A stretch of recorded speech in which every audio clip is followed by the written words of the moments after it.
essa outra medida utilizada na análise de investimento. Vou colocar para vocês já na tela o conceito médio, ou EQM também.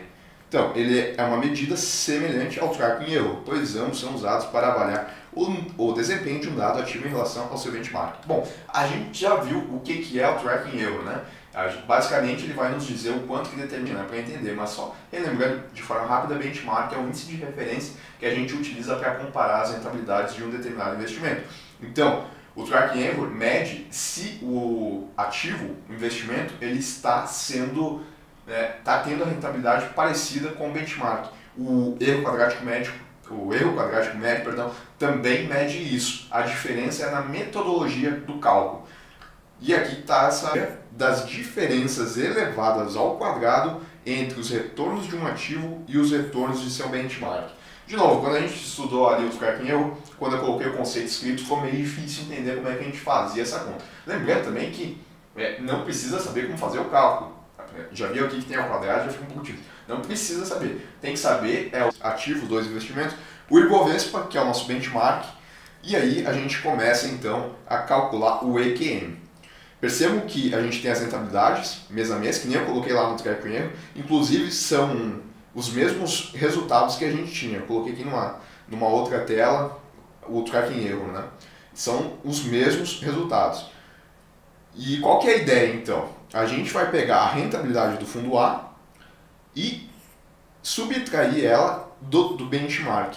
E isso deu 0,07. Bom, no erro quadrático médio, a gente vai elevar ao quadrado essa diferença.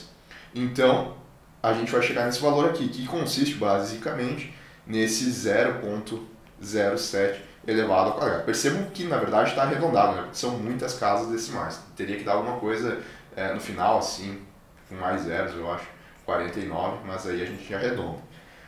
A gente vai fazer isso para cada um dos meses, então, subtrair isso daqui e depois elevar do B. E, para calcular o erro quadrático médio, a gente só faz a média disso daqui. Então, a gente vai somar todos esses valores aqui e para o fundo B, porque a gente tem que comparar os dois para saber qual que tem o menor erro quadrático médio. E assim como no tracking erro, quanto menor o EQM, melhor. Significa que o ativo ele está sendo mais aderente ao benchmark do fundo A para o fundo B, e depois a gente calculou o desvio padrão dessas diferenças. Aqui a gente fez as diferenças, elevou ao quadrado e fez a média delas, não o desvio padrão. Aqui o EQM ele deu maior para o fundo A, 0,37, e menor para o fundo B. Aqui no EQM a mesma coisa, deu maior para o fundo A e menor para o fundo B, provando que o fundo B ele é mais aderente ao Ibovespa, porque quando a gente observa aqui as rentabilidades do Ibovespa, o fundo B ele tende a ter as rentabilidades mais próximas do que o fundo A.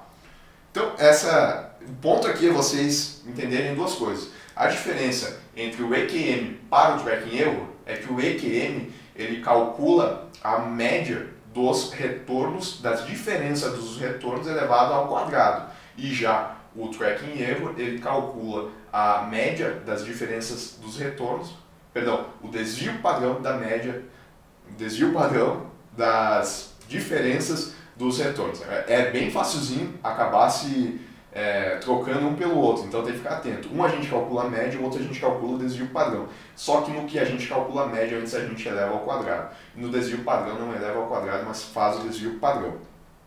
Ambos, e talvez mais importante, quanto menor o tracking erro e quanto menor o EQM, melhor, porque o fundo está sendo mais aderente ao benchmark dele. É isso que eles vão perguntar no fim das contas, eles não vão pedir para fazer esse cálculo não. Certo, galera? Para a aula de hoje era isso.